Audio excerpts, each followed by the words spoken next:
නමෝ තස්ස භගවතු අරහතෝ සම්මා සම්බුද්දස්ස නමෝ තස්ස භගවතු අරහතෝ සම්මා සම්බුද්දස්ස නමෝ තස්ස භගවතු අරහතෝ සම්මා සම්බුද්දස්ස පතිරූපදේශ වාසෝච පුම්බේච කත පුඤ්ඤතා අත්ථ සම්මා පනීධිච ඒතන් මංගල මුත්තමන්ති තී.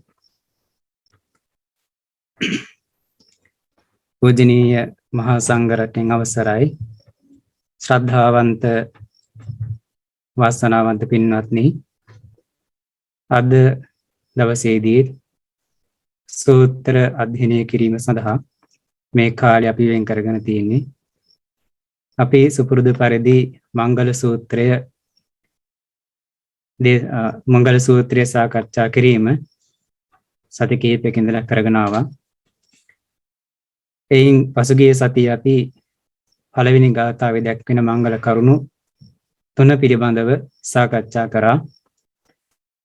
බාලයන් සේවනය නොකිරීම, පඬිතුයන් සේවනය කිරීම, පිදිවුත්තන් පිදීම කියන මංගල කරුණු 3.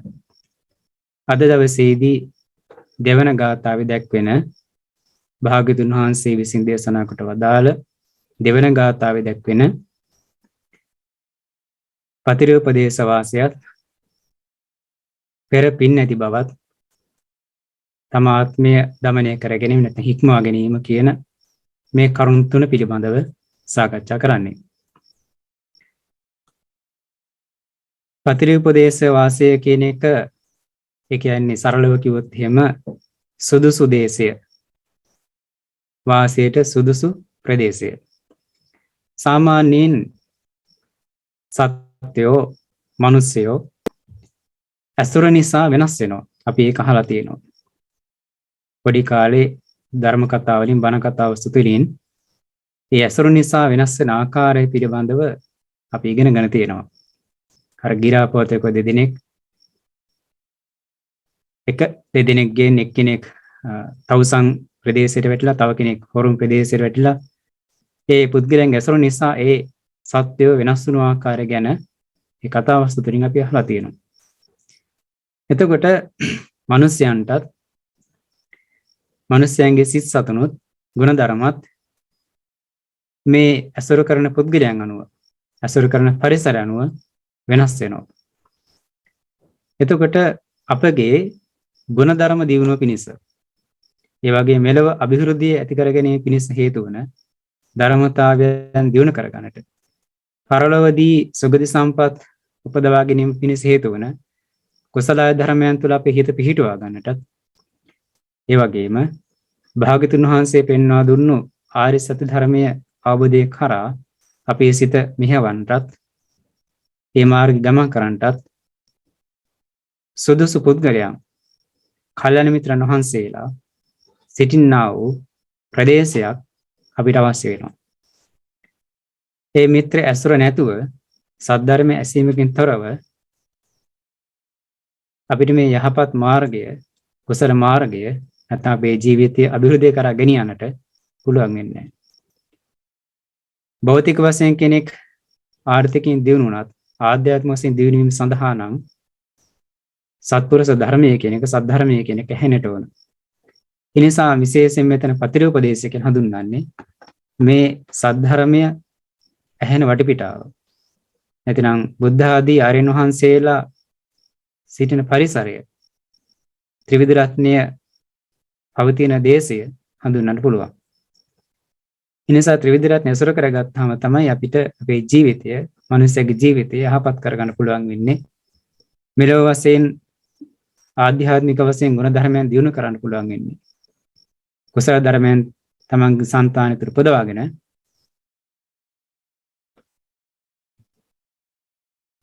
නිවනින් සැනසී මඟ උපදවා ගන්න පුළුවන් වෙන්නේ.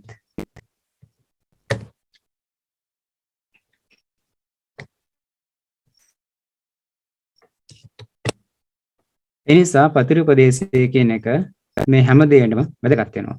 ඉතින් අපි අද දවසේදී මේ පතිරූපදේශය සම්බන්ධයෙන් මංගල සූත්‍රය අට කතාවේ කොහොමද විස්තර කරලා තියෙන්නේ කියන එක පිළිබඳව සාකච්ඡා කරන්න ඕනේ. ඒ සඳහා අපි සකස් කරගත්ත සටහන ඉදිරිපත් කරනවා. ඒ සටහන අනුසාරයෙන් කොහොමද අට කතාවේ පතිරූපදේශය ගැන සඳහන් කරලා තියෙන්නේ කියන එකත් සාකච්ඡා කරමු. එතකොට ඒ තුලින් අපිට පැහැදිලිව තේරුම් ගන්න පුළුවන් අපිට සුදුසු දේශය අපේ ගුණධර්ම දියුණු කරගන්නට, කුසල ධර්මයන්ගෙන් සිත පෝෂණය කරගන්නට, නිවන් මාර්ග ගමන් කරන්නට සුදුසු දේශයක් මොකක්ද? යා අසුර කළ යුතු දේශය මොකක්ද? විසුද්ධි දේශය මොකක්ද කියන එක පිළිබඳව. එතරම් මුලින් සඳහන් කරා මේ මිනිස්යාගේ සත්වයාගේ වාසය මේ අසුර නිසා වෙනස් වෙනවා කියන එක. එතකොට නුසුදුසු අසුරටපත් වුණු පුද්ගලයෝ ගුණධාමින් සම්පතෙන් පිරිහෙනවා. මෙලොව පරලොව දෙගතියම පිරිහෙනවා. ඒ නිසා මිනිස්යාගේ ආධ්‍යාත්මික දියුණුවට සුදුසු පුද්ගලයන් අසුර කාන්ට ඕනේ. ඒ සුදුසු පුද්ගලයන් ඉන්න ප්‍රදේශය තමයි ත්‍රිපතිරූපදේශය කියලා හඳුන්වන්නේ. මේක අට කතාවේ ආකාර කිහිපයකට විස්තර කරනවා. මොකද මේ පතිරූපදේශය කියන්නේ කෙනෙක්. ඒකේ පළවෙනි ණය ක්‍රමය තමයි එන් කියවෙන එකක් සිව් පිරිස හැසිරෙන ප්‍රදේශය. එතකොට මෙතන සිව් පිරිස කියලා කියන්නේ භික්ෂු භික්ෂුණී උපාසක උපාසිකා කියන මේ සිව්වනක් පිරිස. එතකොට යම් ප්‍රදේශයක මේ සිව්වනක් පිරිස හැසිරෙනවා නම් ඉන්නවා නම් වාසය කරනවා නම් ඒ දේශයේ පතිරූපදේශය කියලා හඳුන්වනවා. ඊට හේතුව තමයි එතකොට භික්ෂුන් වහන්සේලා භික්ෂුණීන් වහන්සේලා ඉන්නවා නම් එතකොට ත්‍රිවිධ රත්නයේ සරණ ගියපු සදහැති උපාසක උපාසිකයන් ඉන්නවා නම් ඒ අය කරන කොටගෙන ඒ අසුරු කරගෙන එකනාට තමන්ගේ මෙලොව ජීවිතය දියුණු කරගන්න පුළුවන්, ධර්මය අහන්න පුළුවන්, ඒ ධර්මය අනුව පිළිපදින්න පුළුවන්, ඒ වගේම දාන ආදී සුචරිතවත් ධර්ම සිද්ධ කරන්න පුළුවන්, සීලාදී ගුණ ධර්මයන් දියුණු කරන්න පුළුවන්. ඒ සිව්වනක් පිළිස අසුරු කරගෙන තමන්ගේ මෙලොව වශයෙන් ආධ්‍යාත්මික ගුණ දියුණු කරගන්න පුළුවන්, පරලෝක වශයෙන් සුගතියට හේතු වන්නා වූ කුසල ධර්ම රැස් කරන්න පුළුවන්. ඒ වගේම නිවන් මාර්ග ගමන් කරන්න හේතු වෙනවා. ඒ නිසා මේ සිව් පිරිස හැසිරෙන ප්‍රදේශයේ සිව් පිරිස ජීවත් වෙන ප්‍රදේශෙ මෙතෙන්දී පතිරූපදේශය වශයෙන් හඳුන්වන එක. ඒ වගේම දාන ආදී පුණ්‍ය ක්‍රියාවන් පවතින ප්‍රදේශයක දාන, සීල, භාවනා, පතිදාන, පත්තානුමෝදනා, වේයවච්චපචායන, ධම්මදේශනා, ධම්මසවන, දිට්ඨිජ කම්ම කියන මේ දසවැදෑරුම් පුණ්‍ය ක්‍රියා වස්තුන් යම් ප්‍රදේශයක තියෙනවා නම් ඒ කියන්නේ ප්‍රදේශය කියලා තන හඳුන්වනවා. එතකොට යම් පිරිසක් මේ දේවල් සිද්ධ කරනවා නම් ඒ පිරිස ජීවත් වෙන ප්‍රදේශය. එතකොට ඒ කෙනාටත් ඒවට සමාදන් වෙන්න පුළුවන්, ඒව අනුගමනය කරන්න පුළුවන්, අනුගමනය කරලා තමන්ට කුසල ධර්මයන් සම්පාදනය කරන්න පුළුවන්. ඒ නිසා මේ දස පුණ්‍ය ක්‍රියා වස්තුන් යම් ප්‍රදේශ ජීවත් වෙන පිරිස සිද්ධ කරනවා නම් අන්නේ පිරිස ජීවත් වෙන ප්‍රදේශය. ඊළඟ කරුණ තමයි නවාංග ශාස්ත්‍රීය ශාසනය පවතින ප්‍රදේශය. මොකද්ද මේ නවාංග ශාස්ත්‍රීය ශාසනය කියලා කියන්නේ? බුදුරජාණන් වහන්සේ දේශනා කරපු මේ ත්‍රිපිටක ධර්මය කොටස් 9කට බෙදලා පෙන්නනවා. ඒ තමයි සුත්ත, ගෙය්‍ය, වෛයාකරණ, දාතා, උදාන, ඉතිඋත්තක, ජාතක, අබ්බූත ධම්ම වේදල්ල කියලා. මොනවද කියලා බලමු අපි නිකන් සරලව තේරුම් ගන්න. ඒක අතිරේක දැනුමට ප්‍රයෝජනවත් නිසා දැන් මේ නවංග ශාස්ත්‍රීය ශාස්ත්‍රයේ තියෙනවා නම් ඒ කියන්නේ මේ සද්ධර්මය තියෙනවා කියන එක, සද්ධර්මය අහන්න ලැබෙනවා කියන එක. ඒ සද්ධර්මය ඇසීම කියන කාරණය තුලින් ඒ පුද්ගලයාට මෙලව දියුණුව උපදවා ගන්න පුළුවන්.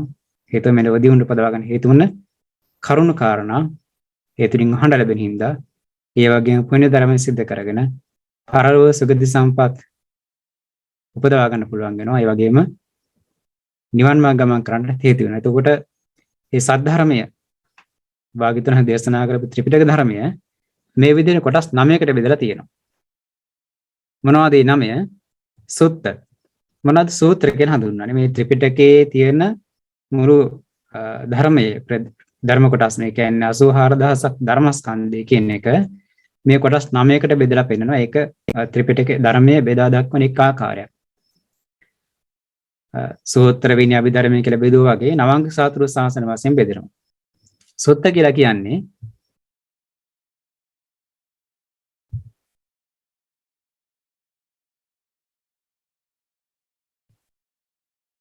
සුත්ත කියලා කියන්නේ උබතෝ විභංග, නිද්දේශ, ඛණ්ඩක, පරිවාර.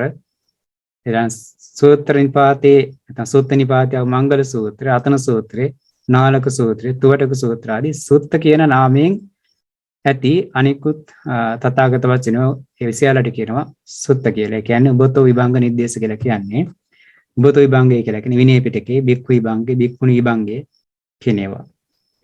ඊළඟට ඛණ්ඩක කියලා කියන්නේ විනය පිටකේ තියෙනවානේ ඛණ්ඩක 24ක් සුවිසි ඛණ්ඩකයක්, පොස්තක් ඛණ්ඩකය, මහා ඛණ්ඩකය, ඒ වගේ ඛණ්ඩක 24ක් තියෙන අපි අර විනය පන්තියේදී මුලින් හැදින්වීමක් සිදු කරා.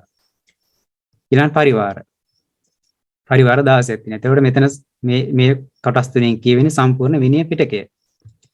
ඊළඟට සූත්ත නිපාතේ තියෙනවානේ මංගල සූත්‍රය, අපි මේ කතා කරන සූත්‍රය, ඊට පස්සේ රතන සූත්‍රය, නාලක සූත්‍රය, තුවටක සූත්‍ර ආදී මේ සුත්ත කියන නාමයෙන් තියෙන තථාගත වචනේ දේශනාවන් තමයි සුත්ත කියන කොටස ඇතුළත් වෙන්නේ.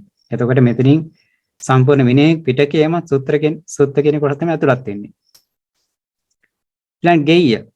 ගෙය්‍ය කියලා කියන්නේ සීලුම ගාථා සහිත සූත්‍රය. ගාථා සහිත සූත්‍රය. එතකොට සමහර සූත්‍ර තියෙනවා ඒ වගේ මැද මුල හෝ මැද හෝ අග හෝ ගාථා අන්තර්ගත වෙනවා. ඒතර මේ ගාථා සහිත සූත්‍රය තමයි ගෙය්‍ය කියලා කියන්නේ. ව්‍යාකරණ. ව්‍යාකරණ කියලා කියන්නේ සීලුම අභිධර්ම පිටකයත්, නිග්ඝාතක සූත්‍රات අනෙක් අංග 8ට. يعني දැන් මෙතන අංග 9ක් තියෙනවානේ. අනික් අංග 8ට ඇතුළත් නොවන සිරු බුද්ධ වචනේ. එතකොට සීලුම අභිධර්ම පිටකය. අභිධර්ම පිටකයේ සත්අප්පකරණයමත් නිග්ඝාතක සූත්‍ර කියලා කියන්නේ ගාථා නැති උදෙක් ගාථා සංග්‍රහ නොවන සූත්‍ර.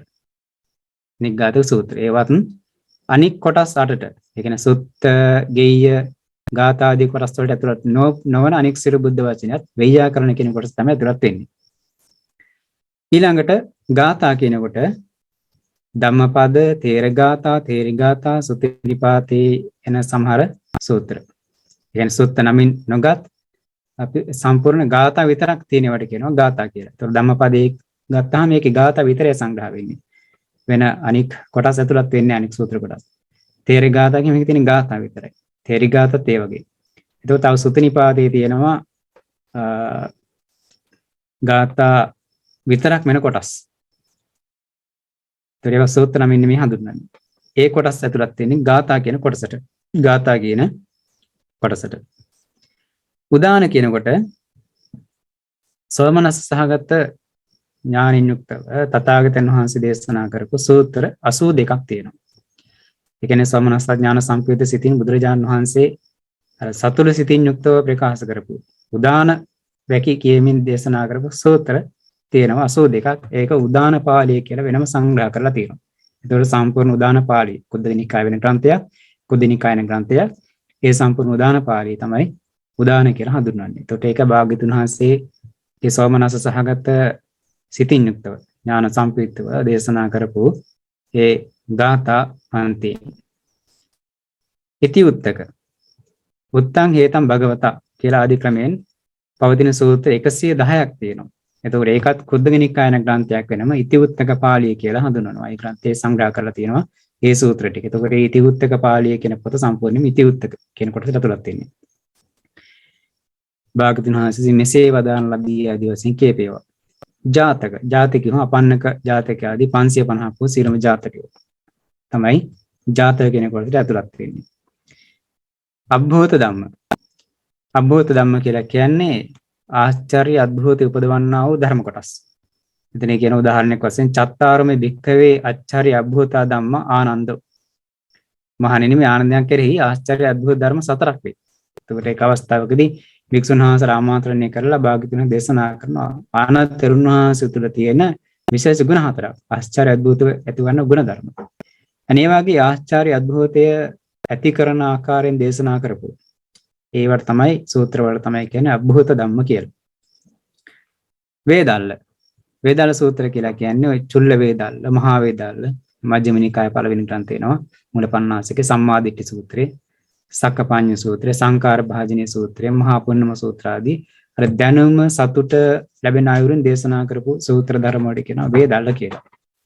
මෙන්න මේ විදිහට භාගතුන් වහන්සේගේ දේශනා ක්‍රමේ ධර්මස්කන්ධ 84000 නැත්නම් සූත්‍ර විනය අභිධර්ම කියන ත්‍රිපිටකය කොටස් 9කට බෙදලා තියෙනවා. ඒක තමයි නවාංග සාස්ත්‍ර ශාසනය කියලා කියන්නේ. ඒතකොට මේ නවාංග සාස්ත්‍ර ශාසනය යම් ප්‍රදේශයක පවතිනවා නම් ඒ ධර්ම අහන්න ලැබෙනවා නම් අන්නේ ප්‍රදේශයේ දේශය පතිරූපදේශය කියලා හඳුන්වනවා. එතකොට අටුවාවේ දක්වන පළවෙනි ණය ක්‍රමයට අනුව සිව් පිරිස හැසිරෙන ප්‍රදේශය, දාන ආදී පුණ්‍ය ක්‍රියා වස්තුන් පවතින ප්‍රදේශය, නවංග සාත්‍රු ශාසනයේ පවතින ප්‍රදේශය. මේක තමයි පතිරූපදේශය කියලා හඳුන්වන්නේ මේ ක්‍රමයට අනුව. එතකොට ඒ ප්‍රදේශයේ යම් කෙනෙක් ජීවත් වෙනවා නම් හැසිරෙනවා නම් ඒ කෙනාට තමන්ගේ මෙලොව අභිවෘද්ධිය ඇති කරගන්න පුළුවන්. තමන්ගේ ආධ්‍යාත්මික ගුණධර්ම දියුණු කරගන්න පුළුවන්. ඒ වගේම පුණ්‍ය ධර්මයන් සිද්ධ කරලා දාන දසිතවත් ධර්මයන් කරලා ඒක පරලොව ජීවිතයට වාසනාවන්ත කරගන්න පරලොව සුගති පරායනට හේතු වෙන වගේම තව කෙනෙක් ඉන්නවා නම් නිවන් දකින්න ඕන කියන හැඟීමෙන් යුක්තව එයා සමතිපස්සන භාවනාව සිද්ධ කරගෙන නිවන් මඟ ගමන් කරන්නත් පුළුවන්, නිවන් අවබෝධ කරගන්නත් පුළුවන් වෙනවා. එතකොට ඒ විදිහට බික්ඛු බික්ඛුනි උපාසක උපාසිකාවන් සිවණ පිරිස ඉන්න ප්‍රදේශයක් දාන ආදී දාන සීල භාවනා ආදී පුණ්‍ය ක්‍රියාවන් පවතින ප්‍රදේශ, නවංග සාත්‍ර ශාසනය පවතින ප්‍රදේශය කියන්නේ මේ ත්‍රිපිටක ධර්මයේ පිරිසුදු පවතින ප්‍රදේශය පතිරූපදේශය කියලා හඳුන්වන්නේ. ඒක ණය ක්‍රමයක්. ඊළඟ දෙවන ණය ක්‍රමය තමයි භාග්‍යතුන් වහන්සේ බොමැඩ ප්‍රදේශ. භාග්‍යතුන් වහන්සේගේ බොමැඩ ප්‍රදේශය කියන්නේ භාග්‍යතුන් වහන්සේ බුද්ධාත්‍රයට පත් වන ප්‍රදේශය. ධම්මසක් පැවැත් වූ ප්‍රදේශය. ඇතුළත් මේ ඊළඟට 12 යොදුනක් ප්‍රදේශයේ සිටු පිරිසට මැද හිටපු 12 යොදුනක් ප්‍රදේශයේ සිටි පිරිස මැද සියලු තීර්ථයකයන්ගේ මාන සිඳ දමලා යමාමහා පෙළහැර දැක්වූ ගන්ධබ්බ රුක්ක මූල ප්‍රදේශය. ඊළඟට දෙව්ලොවේ ඉඳලා මිනිස් ලොවට වැඩම කරපු ප්‍රදේශය. ඒ කියන්නේ භාග්‍යවතුන් වහන්සේ දෙව්ලොවකට වැඩම කරලා අභිධර්ම දේශනා කරලා මනුස්ස ලෝකයට වැඩම කරන්නේ ආපහු අන්නේ ප්‍රදේශය.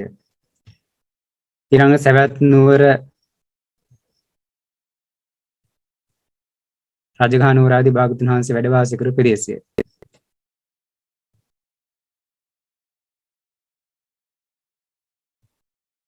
එතකොට මෙන්න මේ මෙතනින් හඳුන්වන්නේ එතකොට බුදුරජාණන් වහන්සේ වැඩ වාසය කරපු ප්‍රදේශය ගැන. බෝධි මණ්ඩලය ඊළඟට භාග්‍යවතුන් වහන්සේ ධර්ම දේශනා කරපු ප්‍රදේශය කියන්නේ රජගහ වර්ණස් නුවර ඊළඟට යමහා ප්‍රාතිහාර්ය ප්‍රදේශය අභිධර්ම දේශනා කරන නැවත තිවිලෝක ඉඳලා මනුස්ස ලෝකයට වැඩම කරපු ප්‍රදේශය ඊළඟට භාග්‍යවතුන් වහන්සේ බොහෝ කාලයක් වස්සසු වැඩ වාසය කරපු සවැත් නුවර රජගහ නුවර ආදී ඒ ප්‍රදේශයන් ප්‍රතිරූපදේශයක හඳුන්වනවා. ඒකට හේතුව තමයි ඒ ප්‍රදේශයන් වල ජීවත් වෙන පුද්ගලයන්ට අනුත්තරීය ධර්ම උපදවා ගන්න පුළුවන්.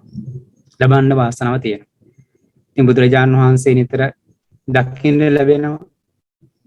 ආරි මහා සංඝරත්නය නිතර දකින්න ලැබෙනවා. එතකොට ඒ කෙනාට ඒ තථාගතයන් වහන්සේව ආරි මහා සංඝරත්නය දැකීම තුළින් දස්සන අනුත්තරීය කියන අනුත්තරීය තමට ඇති කරගන්න පුළුවන්. ඒ කියන්නේ මෙතන අනුත්තරීය ධර්ම කියලා කියන්නේ දැකීම ආදී දේවල් තුළින් හොඳම දේවල්, දකින්න සුදුසුම දේවල්. ඒ දේ දැකීම තුළින් තමන්ගේ సంతානය තුළ ශ්‍රද්ධාදී ගුණධර්ම දියුණු වෙනවා, කුසල සිත් පහළ වෙනවා නම් ඒ දැකීමම තමන්ට සුගති මාර්ග නිවන් මාර්ග උපදවා ගන්න හේතු වෙනවා නම් ඒ බඳු දැකීමට ඇසීමට සුදුසු දේ තමයි අනුත්තරීය ධර්ම වශයෙන් කියන්නේ හොඳම දේ, උසස් දේ.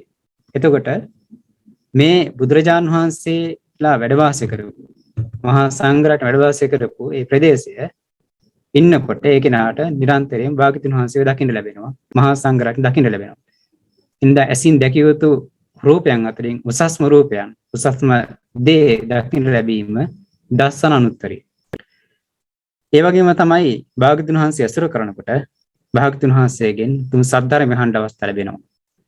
මහා සංඝරත්න ඇසුර කිරීම තුළින් සද්ධර්ම අහන්න අවස්ථාව ලැබෙනවා. උන්වහන්සේලාගෙන් ප්‍රශ්න විචාරෙන්න පුළුවන්, කර්මස්ථානයෙන් අහගන්න පුළුවන්, තමන් නොතේරෙන ධර්ම කරුණු දැනගන්න පුළුවන්.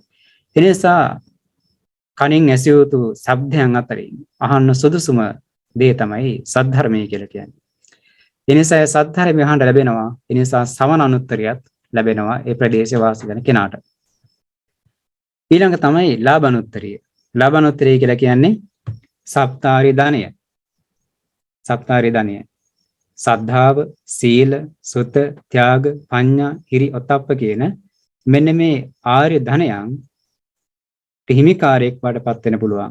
ඒ දේ ඒ ලැබීම ලබන කෙනෙක් වෙන්න පුළුවන්. ඒ ලාභය ලබන්න පුළුවන්. ඒක තමයි ලාභයන් අතර තියෙන උතුම්ම ලාභය. කෙනෙක් භෞතික වශයෙන් ධන ධාන්‍ය කොයිතරම් ලැබුවත් ඒ උතුම්ම ලාභයක් වෙන්නේ මොකද ඒවා හැම කාලෙ පවතින්නේ නැහැ. ඒ ධන ධාන්‍ය ආදී කියන දේවල් සුගතිය පිණිස පවතින්නේ. ඒවා වියදම් කරලා කෙනෙක් දන් දුන්නොත් ඒවෙන් කුසල උපදවා ගන්න පුළුවන්. එහෙම නැතුව ඒවා වස්තු සම්පත් ගොඩ කරා කියලා, රැස් කරා කියලා ඒක Tamanට සුගතියට මගක් වෙන්නේ නැහැ.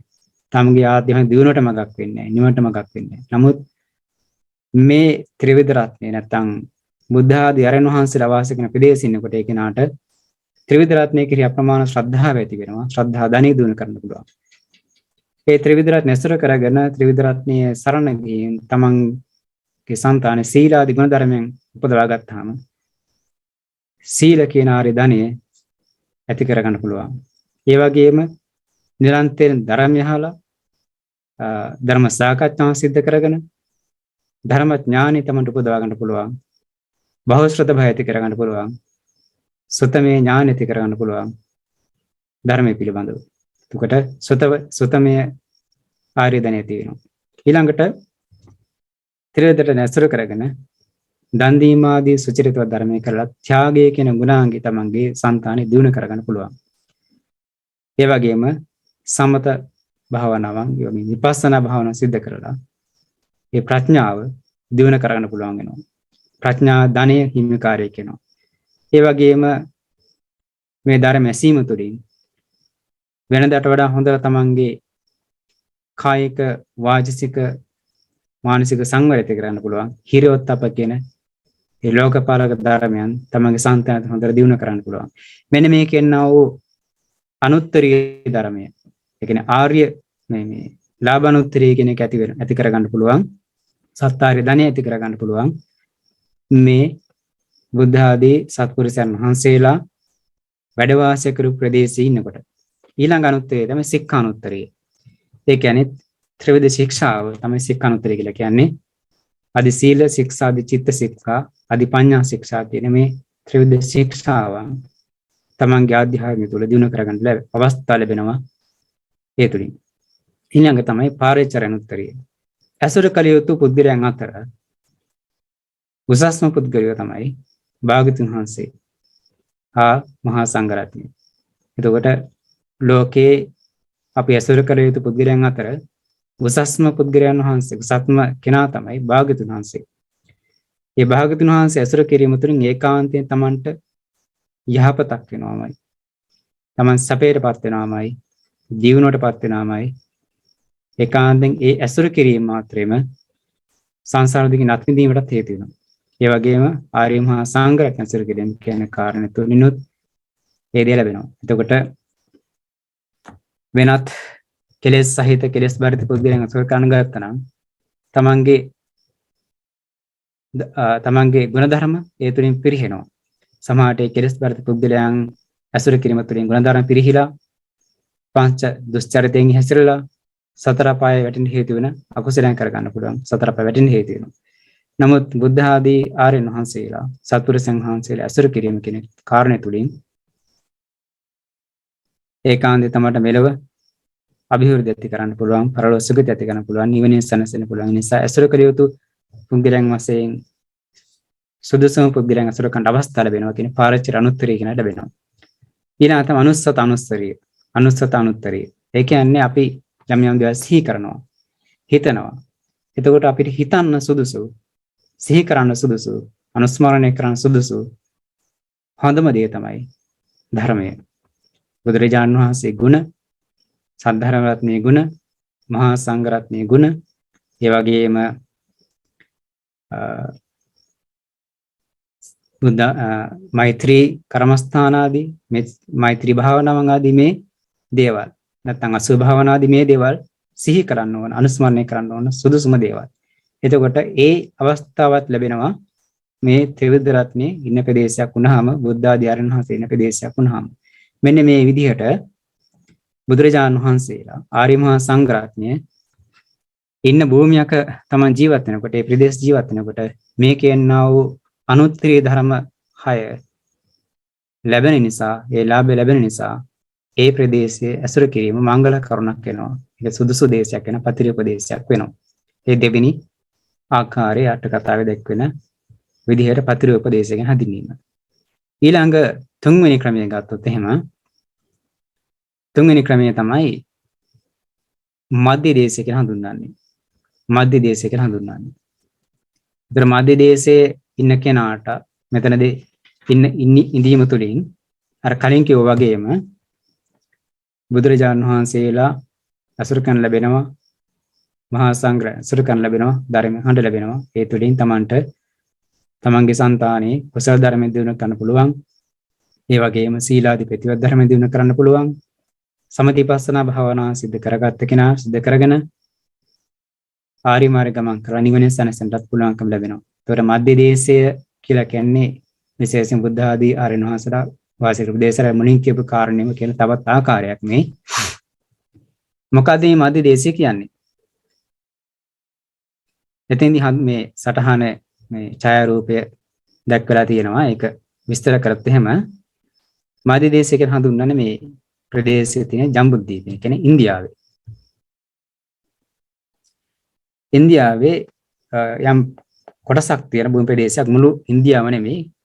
ඒ ඉන්දියාවේ මැද ප්‍රදේශය තමයි මධ්‍ය දේශය කියලා හඳුන්වන්නේ. ඒ තමයි පෙරදිගින්.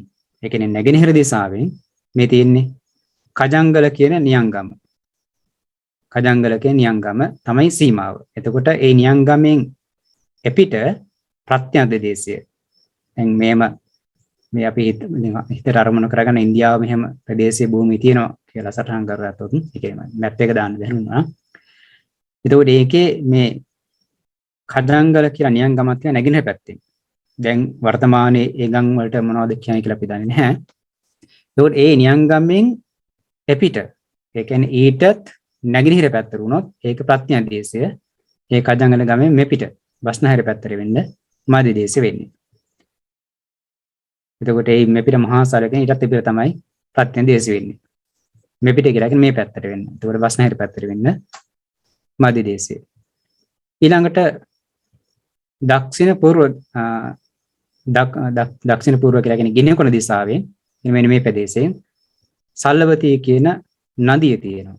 ඒතර මේ නදියෙන් එපිට තවත් ගිනිකොන පැත්තට ගියොත් එහෙනම් ප්‍රත්‍යන්ත දේශය අනිත් පැත්තට આવොත් උඩට આવොත් ඒක මධ්‍ය දේශය. ඊළඟට දකුණු දිශාවෙන් මේ පැත්තෙන් දකුණු දිශාවෙන් සේතකන්නේ කියන නියංගම තියෙනවා. දකුණු දිශාවෙන් සේතකන්නේ කියන නියංගම තියෙනවා. ඒ නියංගමෙන් තා පල්ලෙහාට දකුණට ගියොත් එහෙම ප්‍රත්‍යන්ත දේශය, ඒ නියංගමෙන් උතුරට આવොත් එහෙම මධ්‍ය දේශය. ඊළඟට බස්නාහිර පැත්තෙන් තුන කියන බ්‍රාහ්මණ ග්‍රාමයේ තියෙනවා. තුන කියන බ්‍රාහ්මණ ග්‍රාමයේ තියෙනවා. ඒ බ්‍රාහ්මණ ග්‍රාමයෙන් තවත් බස්නාහිර පැත්තට ගියොත් එහෙම ප්‍රත්‍යන්ත දේශය, මේ බ්‍රාහ්මණ ග්‍රාමයෙන් නැගෙනහිර පැත්තට මධ්‍ය දේශය වෙනවා. උතුරු දිශාවෙන් ගත්තොත් එහෙම උසිරිත් ධජ කියන බමුණු ගම තියෙනවා. ඒ බමුණු ගමෙන් තවත් උතුරට ගියොත් එහෙම ප්‍රත්‍යන්ත දේශයෙන් දකුණට හා මධ්‍ය දේශය. ඒතකොට මෙන්න මේ ප්‍රදේශය තමයි මධ්‍ය දේශය කියලා හඳුන්වන්නේ. ඒකේ නැගෙනහිර ඉඳලා බටහිර පැත්තට යොදුන් 300ක්. ඊළඟට උත්තරේ ඉඳලා දකුණට යොදුන් 200ක් ප්‍රමාණය. ඉතින් මේ අර මිහිඟු බෙරේක හැඩය වගේ තියෙන සටහනක් තමයි වෙන්නන්නේ. ඉතින් වට ප්‍රමාණයෙන් ගත්තොත් යොදුන් 900ක් ප්‍රදේශය කියලා කියනවා. මෙන්න මේ ප්‍රදේශය තමයි එතකොට මධ්‍ය දේශය කියලා කියන්නේ. එතකොට ඒ කියන ප්‍රදේශයත් පතිරි උපදේශ වෙනවා. ඊට හේතුව තමයි ඒ ප්‍රදේශයේ තමයි සක්විති රජවරු පහළ වෙන්නේ. අග්‍ර ශ්‍රාවකයන් වහන්සේලා පහළ වෙන්නේ. මහා ශ්‍රාවකයන් වහන්සේලා පහළ වෙන්නේ. පසේ බුදුරජාණන් වහන්සේලා පහළ වෙන්නේ. සම්මා සම්බුදුරජාණන් වහන්සේලා පහළ වෙන්නේ මේ ප්‍රදේශයේ. එතකොට ඒ නිසා එතකොට සක්විති රජවරු පහළ වුණාම සක්විති රජවරු කියන්නේ දැහැමින් රාජ්‍ය කරන අය. සතර දිවින පාලනය කරනවා. එතකොට සක්විති රජවරු සීල් රකින්න අනුශාසනා කරනවා. දන් දෙන්න අනුශාසනා කරනවා. එතකොට ඒ කට්ටිය ඒ කාලේ තුන ඉන්න මිනිස්සු ප්‍රදේශේ ඉන්න අය මේ සක්විති රජුගෙන් අනුශාසනා තුළ පිළිහිටලා දැහැමි ජීවිතයක් ගත කරන කෙනෙක් බවට පත් වෙනවා. පුද්ගලයන් බවට පත් වෙනවා. එයා එතකොට දැහැමින් ජීවත් වෙලා සීල් රැකලා දාන ආදී පුණ්‍ය ක්‍රියාවන් සිදු කරලා සුගතියේ උපදින කෙනෙක් වෙනවා. එතකොට පසේ බුදුරජාණන් වහන්සේ ඉන්න කාලයක නම් පසේ බුදුරජාණන් වහන්සේලාගෙන් ධර්ම ශ්‍රවණය සිදු කරගෙන සිල්වන්ත ජීවිතයක් ගත කරලා දාන ආදී සුචරිතවත් දේ කරලා සුගතිය යනවා. සමහර කෙනෙක් කොට පසේ බුදු වෙන්නට පාරෙන් පිරලා තියෙනවා නම් ඒ පසේ බුදුරණන් වහන්සේලා කමටහන් අරගෙන පසේ බුද්ධත්වයටපත් වෙන්න පුළුවන්. දෙවෙනි අවස්ථාවන් ගැන පිනතුන හරියටි සුසීම කියන පසේ බුදුරජාණන් වහන්සේ කෙනෙක් ගැන හරියටි කතා වස්තුව. ඉතින් මේ කතාවන් කියන්නේ ගියොත් අපේ කාලේ ගොඩාක් වැඩි යන්නේ කතාවන් කියන්නේ නැහැ. ඒකට පසේ බුදුරජාණන් වහන්සේලා මේ චතුරාර්ය සත්‍ය ධර්ම දේශනා කරන්නේ නැහැ. ඒ කියන්නේ උන්වහන්සේලාගේ ධර්මය අහලා විපස්සනා ආදී කරගලා සම්පතිපස්සනා භාවනා සිද්ධ කරලා නිවන් දකින්න පුළුවන් වෙන්නේ නැහැ. හැබැයි කෙනෙකුට ඒ වෙනකොට ඒ පසේ බුදුරජාණන් වහන්සේ කාලයක උපදිච්ච කෙනෙකුට පසේ බුද්ධත්වයේ සඳහා පාරෙන් පිරලා තියෙනවා නම් අන්නේ පසේ බුදුරජාණන් වහන්සේලාගෙන් කමටහන් අහගෙන පසේ බුද්ධත්වයටපත් වෙන්න පුළුවන්. ඉතින් ඔය සුසීමි කියන පසේ බුදුරජාණන් වහන්සේ කතාව ඔස්සේ කියවෙනවා. ඊළඟට සම්මා සම්බුදුරජාණන් වහන්සේලා පහළ වුණොත් එතකොට ඒ අනුවම අග්‍රශ්‍රාවකයන් වහන්සේලා මහා ශ්‍රාවකයන් වහන්සේලා පහළ වෙනවා. එතකොට ඒ බුදුරජාණන් වහන්සේලා අසුර කරගෙන මහා ශ්‍රාවකයන් වහන්සේලා අසුර කරගෙන අග්‍රශ්‍රාවකයන් වහන්සේලා අසුර කරගෙන තමන්ට මෙලොව වශයෙන් සීලාදී ගුණ ධර්ම දිනු කරන්න පුළුවන්. දාන දී සුචරිතවත් දේ කරලා සීල රැකලා සුගතිය යන්නත් පුළුවන්. ඒ වගේම නිවන් මඟ ගමන් කරන්න පුළුවන්. නිවනින් සැනසෙන්න පුළුවන්. ඒ නිසා අන්නේ සක්විති රජවරු ආග්‍ර ශ්‍රාවකයන් වහන්සේලා මහා ශ්‍රාවකයන් වහන්සේලා පසේ බුදුරජාණන් වහන්සේලා සම්මා සම්බුදුරජාණන් වහන්සේලා පහළවන්නා මේ ප්‍රදේශය මධ්‍ය දේශය පතිරූප දේශය කියලා හඳුන්වනවා. ඒ විතරක් නෙමෙයි කියන තව අපි බලමු ඉස්සර තව කවුද මේ මධ්‍ය දේශයේ පහළ වෙනයි කියලා. දැන් සමහර අවස්ථාවල අපට අහන්න ලැබිලා තියෙනවා සමහර පින්තුන් අහලා තියෙනවා මේ බුදුරජාණන් වහන්සේලා පහළ වෙන්නේ මේ සක්කලේ විතරද පිට සක්කල බුදුරජාණන් වහන්සේලා පහළ වෙන්නේ බැරිද? මේ සමහර විට එහෙන් පිට සක්වල බුදුරජාණන් වහන්සේලා උපදින්න පුළුවන් කියලා මත සමාජයේ තියෙනවා. එවැනි අදහස් දක්වන අය ඉන්නවා. සමාන සමින්හාසල වෙන්න පුළුවන් වෙනත් ගිහින් වෙන්න පුළුවන්. ඒතර ඒ කාරණාවට පැහැදිලි කරගන්න පුළුවන් අටුවා පාඩෙන් අපට හමු වුණා කරුණ හැංගෙනකොට ඉතින් බුදුරජාණන් වහන්සේලා මේ සක්වලේ පමණක්ම පහළ වෙන බවට සාධක දක්වන්න පුළුවන් අට කතාවට අනුව. මේ තියෙන කරුණ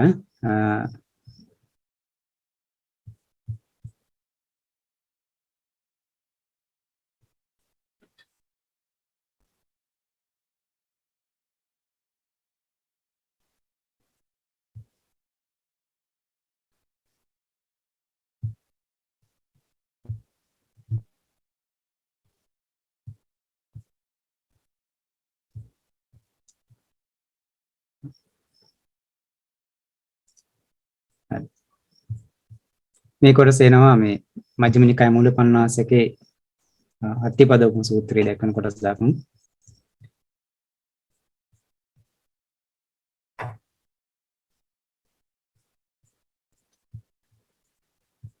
චුල්ලාට්ඨිපදෝපම සූත්‍රයෙන් කොටසක්. ඉතින්දී කියනවා මේ සූත්‍රයේ අට කතාවේදී දක්වනවා මහරජ ඉමස්මින් ලෝකේ තථාගත උප්පජ්ජති අරහං සම්මා සම්බුද්ධ කියන බුදුරජාණන් ගුණ ටික තමයි දක්වලා තියෙනවා. ඒ කාරණේ තමයි පැහැදිලි කරන්නේ. ඉමස්මින් මහරජ ඉමස්මින් ලෝකේ තථාගත උප්පජ්ජති. ඒතර බුදුරජාණන් මේ ලෝකේ උපදිනවා කියනවා. මේ අරහං සම්මා සම්බුද්ධ ගුණ තියෙනවා. තත් තථාගත සද්දෝ බ්‍රහ්මජාල උත්තේ. කියන්නේ මෙතනදී තථාගත කියන පදේ අර්ථය බ්‍රහ්මජාල සූත්‍රයේ අට කතාවේ දක්වලා තියෙනවා. ඒකට ඒවා මෙතනදී විස්තර කරන්න අපට අවශ්‍ය කාරණේ ගන්නේ. අරහන්ති ආදී විසුද්ධි මාර්ගයේ විස්තරිත අරහං ආදී ගුණවල විස්තරය විසුද්ධි මාර්ගයේ දක්වලා තියෙනවා. මේක අපිට මෙතෙන්දී වැදගත් වෙන්නේ නැහැ. ලෝකේ උපජ්ජති इति අනේ මේ කාරණේ කියනවා ලෝකේ උපජ්ජති. ලෝකයේ තමයි උපදින්නේ කියනකොට කොයි ලෝකෙද? එත්තපන ලෝකෝති. මේ ලෝකය කියලා කියන්නේ කියනකොට ඕකාස ලෝකෝ, සත්ත්ව ලෝකෝ, සංකාර ලෝකෝ කියලා ලෝකයේ ත්‍රිවිධාකාර වෙනවා. මම පැහැදිලි කරනවා දැන්. ඉන්දපන සත්ත්ව ලෝක අධිපති. ඒකට මෙහි ඉමස්මින් ලෝකේ කියනකොට මෙතන කියන එතකොට මේ ඕකාස ලෝකේ, සත්ත්ව ලෝකේ, සංකාර ලෝකේ කියන ලෝක තුنين සත්ත්ව ලෝකේ ධාම මෙතන හඳුන්වන්නේ. සත්ත්ව ලෝකේ uppajjamaanopiච තථාගතෝ න දේව ලෝකේ න බ්‍රහ්ම ලෝකේ මනුස්ස ලෝකේව uppajjati. එතකොට සත්ත්ව ලෝකේ කිව්වහම මේකේ තියෙනවානේ. දිව්‍ය ලෝකේ තියෙනවා. බ්‍රහ්ම ලෝක තියෙනවා. එහෙම බෙදන්න පුළුවන්. තව ගත්තොත් සතර පායන් තියෙනවා. මනුස්ස ලෝකේ තියෙනවා. එතකොට මේ බුදුරජාණන් වහන්සේ උපදින්නේ කොහෙද කියනවා? සත්ත්ව ලෝකෙ uppajjamaanopi තථාගතෝ. තථාගතයන් වහන්සේ සත්ත්ව ලෝකෙ උපදිනවා කියුවාම උපදින්නේ කොහෙද? දිව්‍ය ලෝකෙ නෙමෙයි. දිව්‍ය ලෝකයේ තුරු බුදුරජාණන් වහන්සේලා පහළ වෙන්නේ නැහැ. බ්‍රහ්ම ලෝකෙ උපදින්නෙත් නැහැ. එහෙනම් කොහෙද උපදින්නේ? මනුස්ස ලෝකේ. මනුස්ස ලෝකෙම උපදින්නේ කියනවා. මනුස්ස ලෝකේ පින්න අඤ්ඤස්මින් චක්කවාලේ ඉමස්මින් නේව චක්කවාලේ තත්‍රාපින සබ්බට්ඨානේසු. එතකොට මනුස්ස ලෝකයේ කිව්වහමත් න අඤ්ඤස්මින් චක්කවාලේ වෙනස්සක් කරවල නෙමෙයි. ඉමස්මින් නේව චක්කවාලේ මේ සක්වලෙහිමයි. මේ සක්වලෙහිමයි. තත්‍රාපින සබ්බට්ඨානසු. ඒ හැර වෙන අනිත් තැන් වල උපදින්නේ නැහැ, පහළ වෙන්නේ නැහැ. එතකොට එහෙනම් ඒ කාරණේ මේ අට කතා පාඩු තුලින් පැහැදිලි වෙනවා බුදුරජාන් වහන්සේ පහළ වෙන්නේ. බුදුරජාන් වහන්සේ සම්මා සම්බුදුරජාන් වහන්සේ, පසේ බුදුරජාන් වහන්සේ සකතර දක්වා මේ හැම කෙනෙක්ම පහළ වෙන්නේ මේ හැම උතුමෙක්ම බුදුමන් වහන්සේනම පහළ වෙන්නේ මේ සක්වලෙහිමයි කියන එක මේ අට කතා පාඩේ නෝ පැහැදිලි වෙනවා. එතකොට ඒ මැදදී ඒ සක්වලත් හැමතැනම නෙමෙයි කොහෙද? තත්‍ර පින සබ්බට්ඨානසේ. මේ මනුස්ස ලෝකයේත් හැමතැනම නෙමෙයි කොහෙද? මදි දේශේ. මදි දේශේ කියන්නේ කීට වසර කලින් කිව්වා විස්තර කරන පුරාත්තිමාය දිසය කජංගරන්නාම නිගමන කියන්නේ මදි දේශේ ගැන පැහැදිලි කරනවා. එතකොට බුදුරජාණන් වහන්සේ විතරක් නෙමෙයි සම්මා සම්බුදුරජාණන් වහන්සේ විතරක් නෙමෙයි පසේ බුදුරජාණන් වහන්සේ අග්‍ර ශ්‍රාවකයන් වහන්සේලා සුමා ශ්‍රාවකයන් වහන්සේලා බුද්ධ මාතා බුද්ධ පිතා කියන බුදුරජාණන් වහන්සේගේ මව භාග්‍යවතුන් වහන්සේගේ පියා වෙන කෙනා ඥා චක්කවර්ති රජුරු ඒ වගේ වෙනත් වූද සාරපත්තා බ්‍රාහ්මණ ගහපති කියන්නේ තවත් වූ අර බොහොම ධනෙන් ආඩ්‍ය වූ සිටුවරු ගෘහපති සිටුවරු කියන්නේ බ්‍රාහ්මණ සිටුවරු මේ අය පහළ වෙන්නේ මේ සකන කියන ඔය දැන් හරතිනේ අනේ පිළිසිරුතුමා විසාක උපාසික වැනි වගේ ධනවත් ගුණවත් සිටුවරු බ්‍රාහ්මණයෝ පහළ වෙන්නේ මේ සක්වලෙමයි කියනවා. ඒතර මේ සක්වලෙත් මධ්‍ය දේශේ. ඒතර මේ පාඩේ අපි උපුටා ගත්තේ දීඝනිකායේ සීලක්ඛන්ධ වර්ගයේ සාමාන්‍ය ඵල සූත්‍රයේ දැක්කනේ වගේ මජ්ක්‍ධිම නිකායේ මූලපණ්ණාසික හත්තිපදගුණ සූත්‍රයේ අට කතා වර්ණය දැක්කනේ ඒක කොටසම තැන් දෙකව දැක්කනවා. තව තැනක එනවා ඒ කාරණේ පැහැදිලි කරනවා ලෝකෝති තය ලෝකෝ. ලෝකිකා ලෝක තුනක් තියෙනවා. සත්ත්ව ලෝක, ඕකාස ලෝක, සංකාර ලෝක. තේ සංවිත්තර කතා විසුද්ධි මාර්ගය උත්තයි. එතකොට අර කලින් වගේම දැන් ලෝකය ගැන විස්තර කරද්දී කියනවා සත්ත්ව ලෝකේ, අවකාශ ලෝකේ, සංස්කාර ලෝකේ කියලා ලෝක තුනක් තියෙන එක විසුද්ධි මාර්ගය විස්තර කරලා තියෙනවා අපි. මෙතන විස්තර කරන්නේ නැහැ. ඊට පස්සේ තේසු ඉඳ සත්ත්ව ලෝක අධිපති. මෙහෙදී මේ ලෝකේ කියන්නේ සත්ත්ව ලෝකේ තමයි අදහස් කරලා තියෙන්නේ.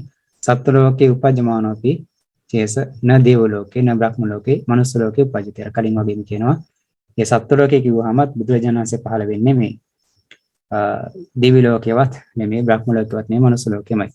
මනුස්ස ලෝකේ පින අඤ්ඤස්මින් චක්කවාලේ. මනුස්ස ලෝකේ පහළ වෙනවා කිව්වහමත් අනිස්සක් වලවල නෙමෙයි හිමස්මින් නේව චක්කවාලේ මේ සක්වලෙහිමයි උපදින්නේ. තත්‍රාපින සබ්බට්ඨේනසු. මේ මනුස්ස ලෝකෙත් ඒ කියන්නේ මේ මනුස්ස ලෝකෙනත් මේ සක්වලේ මේ මනුස්ස ලෝකෙනත් හැමතැනම නෙමෙයි මධ්‍ය දේශයේමයි කියන එක දැක්වෙනවා. ඒතර ඒ කොටස් අපි මේ අවශ්‍ය කොටස් ඉදිරි පටන් ගත්තේ ඒක මේ කොටස ඇතුළත් තියෙන අංගුත්තර නිකාය ඒකක නිපාතේ ඒක පුද්ගල වර්ණනය කියන බුදුරජාණන් වහන්සේම අර මේ ලෝකේ පහළ එකම පුද්ගල කතාය කියවනේ පහළ වුණු ශ්‍රේෂ්ඨ පුද්ගලයන් අතර එකම පුද්ගලයා ආදි වශයෙන් බුදුරජාණන් ගුණ දක්වනකොට ඒ පුද්ගල ඒක පුද්ගල වර්ණනාවේ දක්වන විදිය. ඒතර ඒ කාරණේත් ඒ අටුව වෙනත් අපරද්ද ගන්න පුළුවන් බුදුරජාණන් වහන්සේලා පහළ වෙන්නේ මේ සක්වලේ විතරයි මේ සක්වලේත් මධ්‍ය දේශේ විතරයි කියන එක. තව උපඩාගත කොටසක් තියෙනවා. ඒකිස්සා ලෝක ධාතියාති ඉමස්මින් චක්කවාලේ. ඒකට එක් ලෝක ධාතුවක් කිව්වම මේ සක්වලේ හෙට්ටයිමිනාව පදේන දස චක්කවාල සහස්සානි ගහිතාන්. ඒකට මේ කොටසෙන් දසදහසක් වල අරගෙන තියෙනවා. තානිපේක චක්වායන පරිච්ඡින්දු වට්ටති. බුද්ධාහි උපජ්ජමානා ඉමස්සින් නේව චක්වල උපජ්ජති. එතකොට මේ එක චක්වලක් තමයි මේකෙන් සලකන්නේ මේ දසදහසක් චක්වලන් අතරින්. ඒකේ පිරිසිදු ඒ කොටස පිරිසිදු ගත්තාම මේකිනුත් මේ සක්වලේ මේ දසදහසක් සක්වලන් ගත්තාම මේ සක්වලේ තමයි උපදින්නේ කියනවා. එතකොට උපජ්ජට්ඨානේ පන වාරිතේ ඊතෝ අඤ්ඤ චක්වාලේසු න උපජ්ජති තේ වාරතිනි. එතකොට මෙතන කියවෙනවා මේ පංචක්වලවල උපදින්නේ නැහැ කියලා එක තහවුරු කරලා තිනේ මෙතනින්. මෙහිම තමයි උපදින්නේ කියනකොට වෙනස්සක් වල බුදුරජාණන් වහන්සේලා උපදින්නේ නැහැ කියන එක තමයි දක්වලා තියෙන්නේ. වෙනස්සක් වල උපදිනවා කියලා කිව්වොත් ඒක වාරණය කළා තියෙන එක වෙන්නේ නැහැ කියන කතාව. ඉතින් මේ කොටස උපදාගත්තේ සම්මෝහ විනෝදින අට කතාව. ඒ කියන්නේ අභිධර්ම පිටි විභංග ප්‍රකරණයට දක්වලා තියෙන අටුවාව. ඒක ඥාන විභංගය කියන කොටසේ තියෙනවා. ඊට මජ්ක්‍ධිම නිකායේ උපරිපන්නාසකේ බහුධාතුක සූත්‍රයේ දැක්කන මේ කොටස. එතන මේක මම දැක්කුවේ ඉදිරිපත් කරේ අර සමහර කෙනෙක් තුළ මතයක් තියෙන පුළුවන් මේ බුදුරජාණන් වහන්සේලා අන්සක්වලවල උපදින්න පුළුවන් කියන එක. ගැන. එතකොට ඒක එහෙම නෙවෙයි කියලා අපර මේ අටුවා පාඩ තුළින් විවරණයක් තුළින් දැනගන්න පුළුවන්. භාග්‍යවතුන් වහන්සේ උපදින්නේ විශ්වයේ මේ සක්වල විතරයි. ඒ සක්වලෙත් මධ්‍ය දේශයේ මනුස්ස ලෝක විතර මනුස්ස ලෝකෙත් මධ්‍ය දේශය විතරයි කියන එක. එතකොට මේ කියපු විදිහට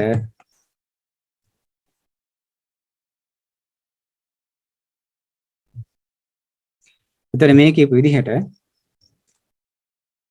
ඔය දක්වපු ආකාරයට මේ මධ්‍ය දේශයේ කෙනෙක් ජීවත් වෙනවා නම් ඒ කෙනාට ඒ ත්‍රිවිධ රත්නය අසුර කරන්න අවස්ථාව ලැබීම කියන එක තුලින් තමන්ගේ ආධ්‍යාත්මික ගුණ දියුණු කරගන්න කුසල උපදවා ගන්නට නිවන් මාර්ග ගමන් කරන්න පුළුවන්. ඒ නිසා ඒ ප්‍රදේශයේ ජීවත් වෙන එක මංගල කරුණක් වෙනවා කියන එක අපි තේරුම් ගන්නට ඕන.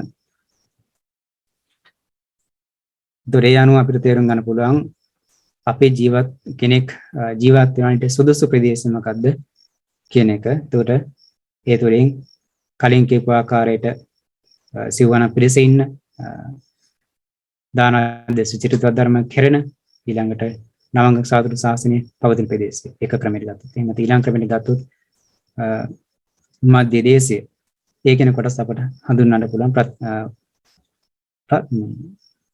පතිරූපදේශ වශයෙන්. එතකොට ඒ හරුණාම අන්‍ය දේශයන් ජීවත් වෙන සුදු කියන්නේ ජීවත් වෙන්න පුළුවන් නමුත් තමන්ගේ ආධ්‍යාත්මික ගුණ දියුණු කරගන්නට දාන දී පුණ්‍ය ධර්මයන් සිද්ධ කරගන්නට නිවන් මාර්ග ගමන් කරන්න හේතු වෙන්නේ නැහැ. ඒ නිසා මේ ප්‍රදේශ තමයි පතිරූපදේශ වශයෙන් හඳුන්වන්නේ. ලංකාව කියන එක ගත්තොත් අපේ රට ඒක ඔය කියන මධ්‍ය දේශයට ඇතුළත් වෙන්නේ නැහැ. නමුත් බුදුරජාණන් වහන්සේ මේ ලක්දිවට තින්වරක් වැඩම කරලා තියෙනවා. එහි වාසය කරලා තියෙනවා. එතකොට මිහිඳු මහ රහතන් වහන්සේ පැමිණලා මේ ධර්මයේ ස්ථාපිත කරා.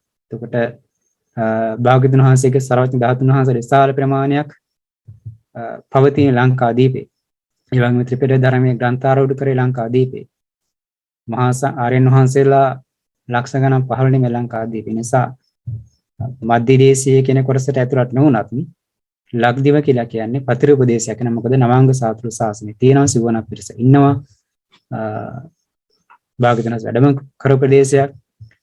ඒ නිසා ලංකාව කියලා කියන්නේ අන්‍ය රටවලට සාපේක්ෂව ගත්තාම පතිරූපදේශයක් වෙනවා.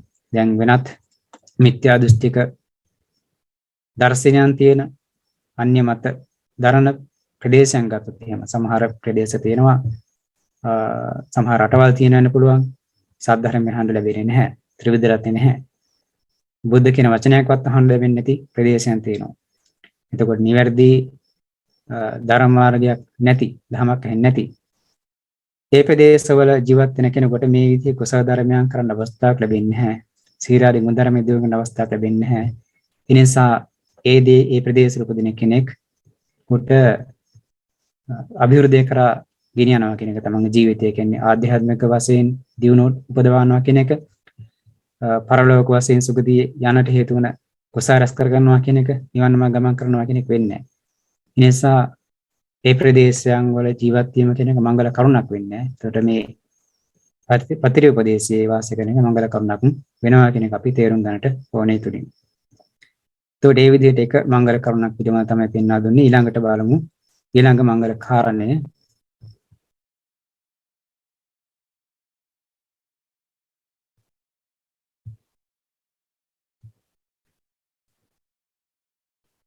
පුබ්බේ කත පුඤ්ඤතා. ඒ කියන්නේ ඊළඟ මංගල කරුණ වශයෙන් දැක්වෙන්නේ පෙරපින් ඇති බව. පෙරපින් කියලා මෙතන හඳුන්වන්නේ පෙර ජීවිතවලදී බුදුරජාණන් වහන්සේලා ඇසුරු කරගෙන හරි එහෙම නැත්නම් පසේ බුදුරජාණන් වහන්සේලා ඇසුරු කරගෙන හරි එහෙම නැත්නම් මහරහතන් වහන්සේලා ඇසුරු කරගෙන හරි පින් රැස් කරගෙන තියෙනවා නම් يعني දන් දීලා උන්වහන්සේලා ධර්ම ශ්‍රවණය සිද්ධ කරගෙන සීල් රැකලා සමතිපස්සන භාවනා සිද්ධ කරලා මේ ආදී නොඑක් වශයෙන් උදකු කුසල ධර්මයන් සිද්ධ කරන තියෙනවා පුණ්‍ය ක්‍රියාවන් සිද්ධ කරලා තියෙනවා නම් අනේ පෙර ජීවිතවලදී කරන ලද පින් තියෙන කෙනෙක් වුණාම ඒක මංගල කරුණක් වෙනවා. හේතුව තමයි ඒ කෙනාට මෙලොව වශයෙන් සැපසේ වාසය කරන්න පුළුවන් වෙනවා. එතකොට අපි දන්නවා මිනිස්සුયો ගත්තාම මිනිස්යන් අතර විවිධත්වයක් තියෙනවානේ. සමහර කෙනෙක් බොහෝ සැපසේ ජීවත් වෙනවා. නිදුකින් ජීවත් වෙනවා. ඒ කියන්නේ අය භවභෝග සම්පත් වැඩි මහන්සියකින්තරව නිදුකින් උපදවා ගන්න පුළුවන්. තව කෙනෙක් ඉන්නවා බොහෝ දුකසේ තමයි වස්තු සම්පත උපදවා ගන්න. දුකසේ ජීවත් වෙන්නේ. අනෙන් අයට බැල මෙහෙරකම් කරලා ජීවත් වෙන්නේ. තව කෙනෙක් ඉන්නේ හැමත් සමහරට තමන්ට ආහාර පාන ටික වස්ත්‍රාදී හොයාගෙන තාම දුකසේ සෑහෙන වෙහෙස මහන්සියක් දැර සමහරට සිඟමනේ දීලා. ඒතර මේ විවිධාතර හේතුව තමයි මේ පෙර ජීවිතවලදී කරන ලද පුණ්‍ය සම්පත්තියේ වෙනස. පෙර ජීවිතවලදී හොඳට පින් කරලා තිබ්බ අයට දාන ආදී කුසලයන් කරලා තිබ්බ අයට භවභෝග සම්පත් හොඳට ලැබෙනවා. සීල කරලා තිබ්බ අය කොහොම රූප සම්පත්තියෙන් උසස් කෙනෙක් වෙලා උපදිනවා. ඒ කියන්නේ රූප සම්පත් එක්ක උපදිනවා. භාවනා ආදී කරලා තිබ්බ අය හොඳ ඥාන සම්පත් එක්ක උපදිනවා. ඉතින් මේ කරපු කුසලයන් අනුව පෙර කරන කුසලයන් අනුව මත ලැබෙන විපාක පිළිබඳව කම්මවිභංග සූත්‍රවල දැක්වෙනවා. ඒවා අපට පසු කාලයේ බුලවුන කතා කරන්න පුළුවන්. මේ සූත්‍ර කතා කරන වෙලාවක. එතන මේ විදිහට පෙර ජීවිතවලදී පින් කරලා තිබ්බාම මෙලොව ජීවිතයේදී සැපසේ වාසය කරන්න පුළුවන්, සැපසේ ජීවත් වෙන්න පුළුවන් කම තියෙනවා. ඒ නිසා පෙර පින් ඇති බව කියන එකත් මංගල කරුණක් වෙනවා. ඒතර සමහර කෙනෙක් ඉන්නවා මේ පෙර පින් නිසා මේ වගේ භවභෝග සම්පත් හොඳට ලැබෙනවා. හොඳ රූප සම්පත් එකක උපදිනවා. හැබැයි ඒ තුලින් මත් වෙලා ඒකේනා මතුවේ සැප පිණිස පවතින කුසල ධර්මයන් කරන්නේ නැතු ඒවෙන් මත් වෙලා මදයටපත් වෙලා වාසය කරොත් ඒක නම් මතු ආත්ම භාවයේදී පිරිහීමට පත් වෙන කෙනෙක් වෙනවා. යාර ධර්මයේ කියනවානේ ආලෝකයට යන කෙනෙක් ඉන්නවා, ආලෝකයෙන් අඳුරට යන කෙනෙක් ඉන්නවා. ආලෝකයෙන් ආලෝකයට යන කෙනා තමයි මෙලොව වශයෙන් යාර හොඳට භවභෝග සම්පත් ලැබිලා තියෙන පෙර පින් කරපු හින්දා හොඳට භවභෝග සම්පත් තියෙනවා, රූප සම්පත්, හොඳ ඥාන සම්පත් තියෙනවා. එහෙම උපදිනවා. ඒක නා ඒ තේරුම් අරගන්නවා ධර්මයට අනුව මට මේ දේවල් ලැබුණේ පෙර හොඳට මම පින් කරපු හින්දා. ඒ නිසා මත්හිත් මේ සම්පත් ලබන්න නම් තව හොඳට පින් කර ගන්න ඕනේ කියලා එයා තමන්ගේ ආත්මය මනාකොට පිහිටවා ගන්නවා. යහපත් ජීවත් වෙනවා, සිල් රකින්නවා, දන් දෙනවා, බණ භාවනා කරනවා, කුසල ධර්මෙන් හැසිරෙනවා. ඉතින් ඒක න ආලෝකයෙන් ආලෝකයට යන කෙනෙක් වෙනවා. තව කෙනෙක් ආලෝකයෙන් අඳුරට යන කෙනෙක් ඉන්නවා. ඒක නත් තමයි තමන්ට පෙර පින් කරලා තිබෙහිඳ තමන් පෙර පින් කරලා තිබෙහිඳ හොඳට භවභෝග සම්පත් ලැබිලා තියෙනවා. හොඳ රූප සම්පත් ලැබිලා තියෙනවා. හැබැයි ඒක නා ඒ මත් වෙලා, මාදිරපත් වෙලා, ප්‍රමාදිරපත් වෙලා මත්හි සැප පිණිස පවතින කුසල සිද්ධ කරගන්නේ. කුසල සිද්ධ කරගන්නේ විතරක් නෙමෙයි ඒවා භාවිතා කරලා බොහෝ දුසිරිත හැසිරෙන කෙනෙක් වෙනවා. සමාහට සෝදුවයි හැසිරෙනවා. මත්පැන්ට ලොල් වෙන කෙනෙක් වෙනවා. දුරාචාර හැසිරෙන කෙනෙක් වෙනවා. එහෙම වෙලා පාපී ධර්ම සිද්ධ කරලා අපාය උප්පත්ති යන කෙනෙක් වෙනවා. අඳුරට යන කෙනෙක් වෙනවා. එතකොට ඒ තමන්ට ලැබුණු භවභෝග සම්පත් පෙර පින් හින්සා ලැබුණු ආකාරය ගැන දන්න කෙනා තමන්ගේ ආත්මය මනාව පිහිටවාගෙන ඊළඟ මතු ආත්මය සපවත් කරගන්න. ඒ නිසා මේ පෙර ජීවිතී පින් කරලා තිබීම කියන එක මංගල කරුණක් බවට තේරුම් ගන්නට ඕන. ඉතින් මේ පාඩේ කවුරුත් අහලා තියෙනවා පෙබස්සර මිදම් බික්කවේ චිත්තං තංචකෝ ආගන්තුකේහි උපක්ඛලේසු උපක්ඛලිටයි. කියන්නේ සාමාන්‍යයෙන් සත්‍යයේ සිත පිරිසුදුයි. ඒ කියන්නේ මේ භවංග චිත්තේ පිරිසුදුයි. හැබැයි ඒකට ආගන්තුක වූ කෙලස් ධර්මයන් ඉවිල්ලා ඒක අපිරිසුදු වෙනවා. භවංග සිත කියන එක ප්‍රතිසන්දි විඥානය කියන එක පිරිසුදුයි.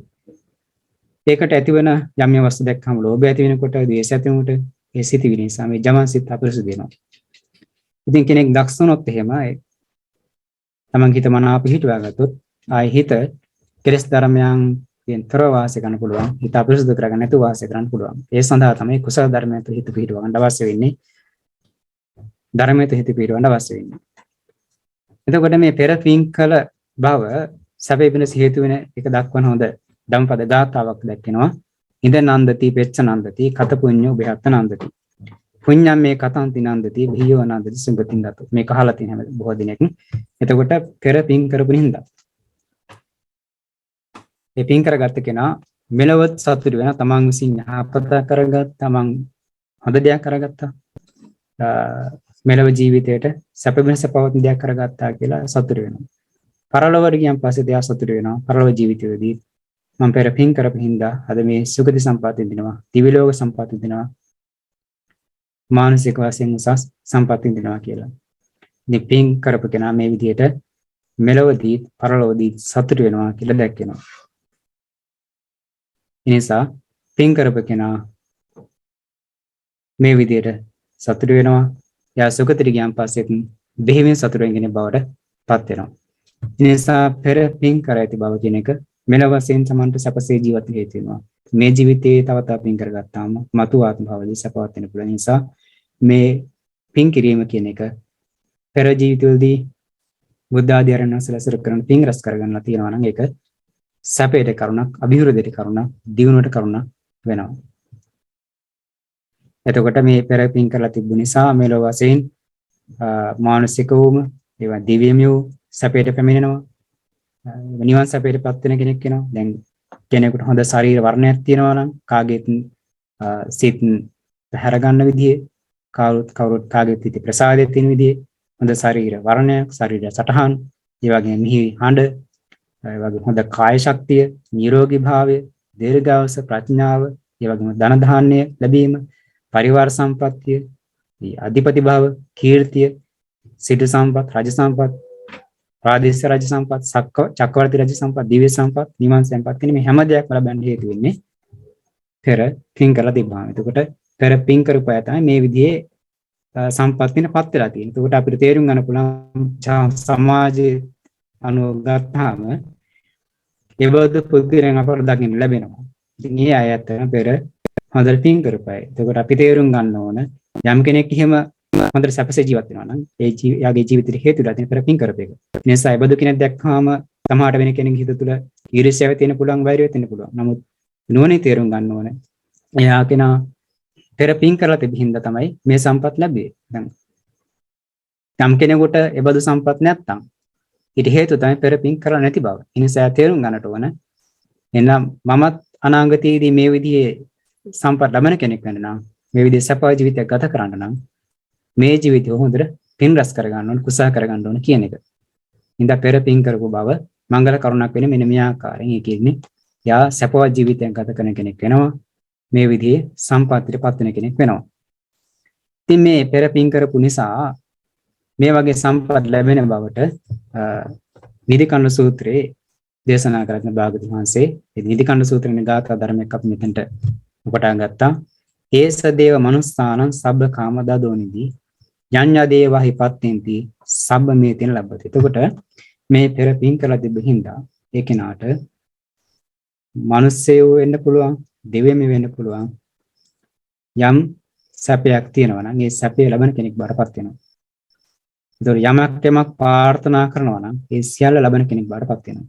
පෙර පින් කරලා යම් කෙනෙක් උදාහරණයක් වශයෙන් කිව්වොත් කෙනෙක් දන් දීලා නැවතන දන් දීලා ප්‍රාර්ථනා කරොත් මේ දානමය කුසල හේතුවෙන් මට මතුවත් භවයේදී හොඳ ආඩ්‍ය වූ ගෘහපති කුලයක උපදින්න ලැබේවා. එහෙම නැත්නම් හොඳ බ්‍රාහ්මණ කුලයක උපදින්න ලැබේවා. එහෙම නැත්නම් චාතුම් මහරජික දිව්‍ය ලෝකෙ උපදින්න ලැබේවා. නැත්නම් තවදිසා දිව්‍ය ලෝකෙ උපදින්න ලැබේවා. නැත්නම් තුසිතේ උපදින්න ලැබේවා. මේ විදිහට යම්කිසි දෙයක් ප්‍රාර්ථනා කරගෙන නැවත නැවත ඒ කුසල කරොත් ඒ කුසලය ඒ ප්‍රාර්ථනා කරපු දේ ළඟ ලබා දීමට හේතු වෙනවා. යම් කෙනෙක් ඒකාන්තයෙන් මේ කරන කුසලය මට නිවන් පිණසම හේතු වේවා කියලා ප්‍රාර්ථනා කරගෙන ඒ නිවන් අරමුණු කරගෙන යම් කෙනෙක් කුසල කරනවා. යාට ඒ කුසලේ නිවන් පිණසම හේතු වෙනවා. දැන් මේ බෝසතන් වහන්සේගේ ඒ චරිතාපදාන දිහා බැලුවම මේ ජාතක කතාවස්තුන් තුنين අපට තේරුම් ගන්න පුළුවන්. උන්වහන්සේ ඒ ගුණධර්ම දිනු කරනකොට ඒ හැම දෙයක්ම සිද්ධ කරලා තියෙනවා. දන් දීලා තියෙන්නේ, සීල පාරමිතා පූර්ණය කරලා තියෙන්නේ, වීරිය පාරමිතා පූර්ණය කරලා තියෙන්නේ, මේ දස පාරමිතාවන් පාරමී වශයෙන් උපාරිම වශයෙන් පරමත්ත පාරමී වශයෙන් පූර්ණේ කරද්දී උන්වහන්සේ තුල තිබුණ එකම අරමුණ තමයි සර්වඥ භාවය උපදවාගන්න. ඒ කියන්නේ මේ සියලු සත්‍යයන්ම මේ සතර දුක්ඛ සත්‍යයන්ම සතරින් එතර කරනම් උන්වහන්සේ බුදු වෙන්න ඕන. මම බුදු වෙනවා කියන අදහසින් තමයි ඒ සර්වඥ සම්මා සම්බුදු උපදවා ගැනීම අරමුණින්ම තමයි හැම දෙයක්ම කරලා තියෙන්නේ. හැම පාරෙන්ද පූර්ණේ කරලා තියෙන්නේ. එතකොට ඒ අරමුණෙන් කරපු ඒ කුසල ධර්මයන්, ඒ පාරමිතාවන් උන්වහන්සේලා දේ උපදවා ගන්නට ඒ සම්මා සම්බුද්ධිය සාක්ෂාත් කරන්න හේතු වෙනවා. හේතු වෙලා තියෙනවා. ඒ නිසා ඒ පෙර පින් නැති බව කියන එක මේ විදිහට මෙලොව වශයෙන් මේ විදිහේ සැපයටපත් වෙන හේතු වෙනවා. එතකොට අපි උත්සාහ කරන්න වෙනවා මේ පෙර පින් මධිකමක් තියෙනවා කියලා තේරෙනවා නම්, මේ සම්පත් රඩුවක් තේරෙනවා නම් අපි යම් මාතුහි ඒ සැපය ලබන්න හේතු වෙන පින් මේ ජීවිතයව සිද්ධ කර ගන්න ඕන. ඉතින් මේ පෙර පින් කර තැනත්තාගේ අනුකල තැනත්තාගේ වෙනස තේරුම් ගන්න පුළුවන් චුරි කතා පිළිවෙත කීපයක් තියෙනවා. කෙටියෙන් මතක් කරන්නම්. දැන් සීවලි තෙරුන් වහන්සේ ගැන පින්නතුන් අහලා තියෙනවා. તો සීවලි මහරහතන් වහන්සේ කොහේ ප්‍රදේශයක වැඩම වාසය කරත් කාන්තාරයක විදියට උන්වහන්සේට දාන ආදී ප්‍රත්‍යයන් ලැබෙනවා. සමහර අවස්ථාවලදී බොහෝ දුෂ්කර ප්‍රදේශවල වැඩම කරනකොට බුදුරජාණන් වහන්සේ මහා සංඝරත්නයත් එක්ක බ්‍රාහ්මණ වහන්සේ වඩින අවස්ථාවලදී සමහර දුෂ්කර ප්‍රදේශ වලට වඩින්න යනවා නම් අහනවා කියනවා කො සීවලි තෙරුන් වහන්සේ ඉන්නවද කියලා. ඉවල ඉන්නවද කියලා. ඒ කියන්නේ උන්වහන්සේ ඒ බ්‍රාහ්මණ වහන්සේත් එක්ක සංඝ පිරිසත් එක්ක වඩිනවා නම් උන්වහන්සේලාට දානෙන් සිව්පසයෙන් දුෂ්කරතාවයක් ඇති වෙන්නේ නැහැ කියලා. ඒ තරමට උන්වහන්සේට ලැබීම තියෙන පෙර ජීවිතවල දන් දුන්න නිසා. ලෝසක කියලා තෙරුන් වහන්සේ කෙනෙක් හිටියා. උන්වහන්සේ පෙර ජීවිතේ කරපු අකුසල කර්මයක හේතුවෙන් රහතන් වහන්සේ කෙනෙකුට දෙන තිබුණු දානය විනාශ කරපු නිසා ඒ අකුසල කර්මයේ හේතුවෙන් බොහෝ කාලයක් නිරේ පිදලා මේ ජීවිතේ මනසට පිදලා උන්වහන්සේ රහත් වෙන කොහොම හරි. නමුත් රහත් වෙන අවස්ථාවේදීවත් උන්වහන්සේට කුස පිරෙන්න හොඳට ආහාර ලබන්න දුන්නේ නැහැ කියලා. ඒ පෙර කරපු අකුසල නිසා. ඉතින් දන් දීමේ සිද්ධ කරේ නැති හින්දා අර අකුසල නිසා. ඉතින් සාරිපුත්‍රයන් වහන්සේ පෙර ජීවිතේ උන්වහන්සේ දාන දිස්ත්‍රිතවත් කර්ම කරපු හින්දා බුද්ධ ශාසනය අසුර කරගෙන ත්‍රිපිටක ධර්මයේ මැරීම ප්‍රගුණ කරලා ඉගෙන ගන්න තිබෙ හින්දා සමතිපස්සන භාවනාව සිදු කරලා තිබෙ හින්දා කියන්නේ බුද්ධ ශාසන වලදී සංකල්පේක්ඛා ඥාන දක්වා භාවනා දිනු කර තිබෙ හින්දා උන්වහන්සේ මේ ජීවිතේදී අර සතර පද ගාථාවකින් ගාථා පද දෙකක් අහනකොටම ආර්ය මාර්ගයෙන් සාක්ෂාත් කරන්න පුළුවන් වුණා.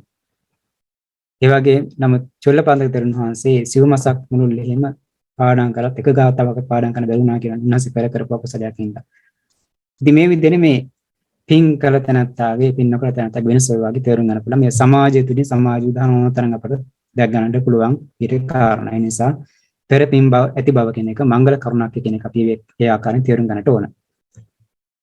ඒ නිසා ධර්මයේන තව හොඳ ලස්සන පාඩක තමයි දේව භූතස්ස පිපකාරණ පුඤ්ඤානි මනුස්ස භූතස්ස පිපකාරණ පුඤ්ඤානි පබ්බජිතස්ස පිපකාරණ පුඤ්ඤ නිසා මනුස්සයන්ටත් දෙවියන්ටත් පැවිද්දන්ටත් මේ හැම දෙනාටම පින් කියන එක මේ කුසල කරගන්නවා කියන එක උපකාර වෙනවා. මෙලව සැපයටපත් වෙන්න, පරලොව සැපයටපත් වෙන්නත් මේ මෙලව පරලොව දෙක තින්මිදලා සාන්ති නිවෙන සැනසෙන්නත් මේ පින කියන එක කුසල කියන එක මේ දෙවියන්ට මිනිසුන්ට පැවිද්දන්ට හැම කෙනාටම හේතු වෙනවා කියන එක තේරුම් අරගෙන අපි මෙලව වශයෙන් තව බොහෝ කුසලයන් රැස් කරගන්නට උත්සාහ කරන්න ඕනේ. ඒක මංගල කරුණක් වෙන හින්දා. ඊළඟ මංගල කරුණ තමයි අත් සමාපනී තමන්ගේ ආත්මය මනාව පිහිටුවා ගන්නවා කියන එක. එතකොට එතනදී දැක්වෙන්නේ යම් කෙනෙක් දුස්සීල වාසය කරනවා නම් ඒ කෙනා කල්යාණ මිත්‍රසුරටපත් වෙලා ඒ කරුණ කාරණා තේරුම් අරගෙන පෙර තමන් දුසිරිතවත්ව හැසිරුණා නම් තමන්ගේ ආත්මය සීලේ පිහිටුවා ගන්නවා. එතකොට යහපත් මාර්ගයට එන්නට සත්පුරුෂ ආශ්‍රය සද්ධර්ම ශ්‍රවණය කියන එක වැදගත් වෙනවා. එතකොට සීල නොරැකපු කෙනෙක් සීලේ පිහිටනවා නම් ඒ තමන්ගේ ආත්මය මනාව පිහිටුවා ගැනීමක් වෙනවා. ශ්‍රද්ධාවක් නැති කෙනෙක්, ත්‍රිවිධ රත්නයේ කෙරේ ශ්‍රද්ධාව නැති කෙනෙක් තමන්ගේ සිත ශ්‍රද්ධාව තුළ පිහිටුවා ගන්නවා නම් ත්‍රිවිධ රත්නයේ ගුණ අහලා බුදුරජාණන් වහන්සේ ගුණ අහලා ධර්ම රත්නයේ මහා සංඝ රත්නයේ ගුණ අහලා දැනගෙන ඒ බුදුරජාණන් වහන්සේ කෙරෙහි සංඝ රත්නයේ කෙරෙහි ශ්‍රද්ධාව පිහිටුවා ගන්නවා නම් ඒක තමන්ගේ ආත්ම මනාව පිහිටුවා ගැනීමක් වෙනවා. ඊළඟට දන් දෙන්නේ නැති මසුරු කෙනෙක් තමන්ගේ සිත ත්‍යාග සම්පදා පිහිටවා ගන්නවා නම් ඒකත් තමන්ගේ ආත්ම මනාව පිහිටවා ගැනීමක් වෙනවා. ඒ නිසා මේ විදිහට අර යහපත් ගුණධර්ම නැති කෙනෙක් තමන්ගේ ආත්මය යහපත් ගුණධර්ම තුළ පිහිටුවා ගන්නවා නම් සීලාදී ගුණධර්ම තුළ, ශ්‍රද්ධාදී ගුණධර්ම තුළ, ත්‍යාග සම්පත්තිය තුළ පිහිටුවා ගන්නවා නම් ඒවත් තවත් යහපත් ගුණධර්ම තුළ පිහිටුවා ගන්න එක ඒ විදිහට තමන්ගේ ආත්ම මනාව පිහිටුවා ගැනීමක් වෙනවා. ඒක මංගල කරුණක් වෙනවා. ඒක මංගල කරුණක් වෙන හේතුව තමයි ඒ තුලින් තමන්ට මෙලව දියුණුව උපදිනවා වගේම පරලොව වශයෙන් සුගති සම්පන්න ලබන්න හේතු වෙනවා. නිවනින් සැනසෙන්නටත් හේතු වෙනවා. එතකොට ඉතින් දුස්සීල කෙනා කෙනෙකුට අපි දන්නවා අනිවාර්යෙන් දුස්සීල කෙනා ඒ දුස්සීල බව මිදී යහපත් කෙනෙක් නොවුනොත් ඒ කෙනා ඉතින් දුගති උපදින කෙනෙක් වෙනවා. ඉතින් බුද්ධ ආදී සත්පුරුෂ ආර්යයන් වහන්සේලා කෙරෙහි බුදුරජාණන් වහන්සේ පිළිබඳ ශ්‍රද්ධාව නැති කෙනෙක් නම් ඒතර බුද්ධ උපාද කාලයක් ලැබුණත් එයාට ශ්‍රද්ධාව නැති හින්දා ඒ බුද්ධ උපාද කාලයෙන් විශේෂ ප්‍රයෝජන නොලබන කෙනෙක් වෙනවා. ඒ බුද්ධ උපාද කාලයෙන් ප්‍රයෝජන ලබන්නේ නැති කෙනෙක් වෙනවා ශ්‍රද්ධාව නැති කෙනෙක් වුණාම.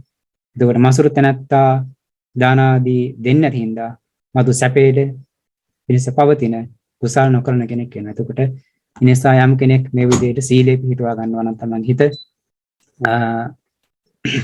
ශ්‍රද්ධාව තුළ පිහිටුවා ගන්නවා නම් ත්‍යාග සම්පදා පිහිටුවා ගන්නවා නම් ඒක මංගල කාරණයක් වෙනවා කියන එක අපි තේරුම් ගන්නවා. ඒතකොට මේ කරුණු තුන විතරක් නෙමෙයි තමන් තුළ තියෙන අයහපත් ගුණධර්ම ඉවත් කරලා දාලා ඒවා දුරු කරගෙන යහපත් ගුණධර්ම යම් කෙනෙක්ගේ සිතේ ඇති කර ගන්නවා නම්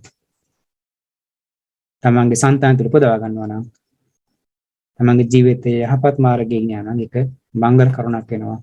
හේතු තමයි මෙලොව තමන් සැපයටපත් වෙනවා.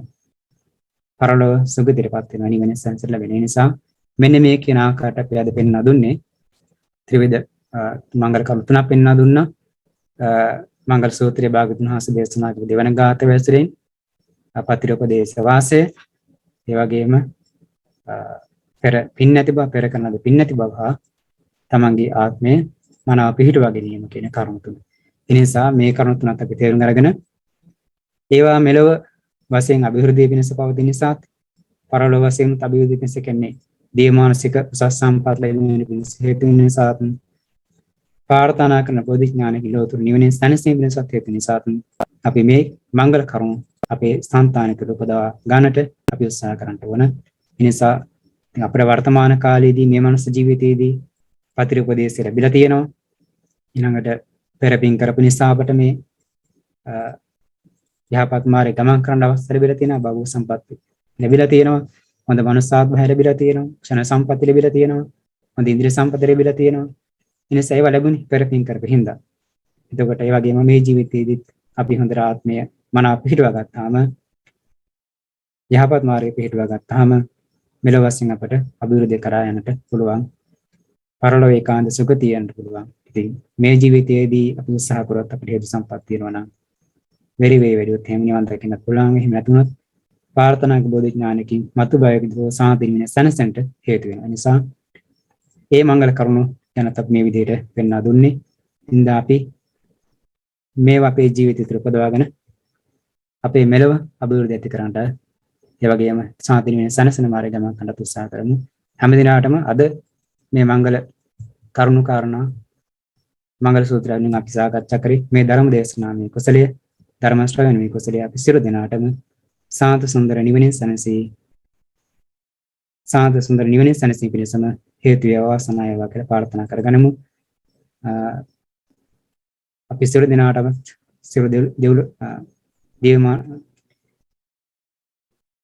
දෙවියන්ට සියලු මනුස්ස වර්ගයාට හැම දිනාටම පින් කැමති සියලු දෙනාටම මේ උදාර කුසලයේ ඒකාන්තයෙන් සාන්ති නිවනින් සැනසී පිණසම හේතු වේවා වාසනාව කියලා ප්‍රාර්ථනා සිදු කරගනිමු. ඉමිනා පුඤ්ඤ කම්මේන මාමේ බාල සමාගමෝ සතං සමාගමෝ හෝතු යාව නිබ්බාන පත්තිය. ඉමිනා පුඤ්ඤ කම්මේන මාමේ බාල සමාගමෝ සතං සමාගමෝ හෝතු යාව නිබ්බාන පත්තිය. ඉමිනා පුඤ්ඤ කම්මේන මාමේ බාල සමාගමෝ සතං සමාගමෝ හෝතු යාව නිබ්බාන පත්තිය. ඉදන් මේ පුඤ්ඤ කම්මං ආසවක්ඛය වහං හෝතු සබ්බ දුක්ඛා පමුංචතු. බුද්ධ ශාසනං චිරං තිට්ඨතු. බුද්ධ ශාසනං චිරං තිට්ඨතු. බුද්ධ ශාසනං චිරං තිට්ඨතු. සාදු සාදු සාදු.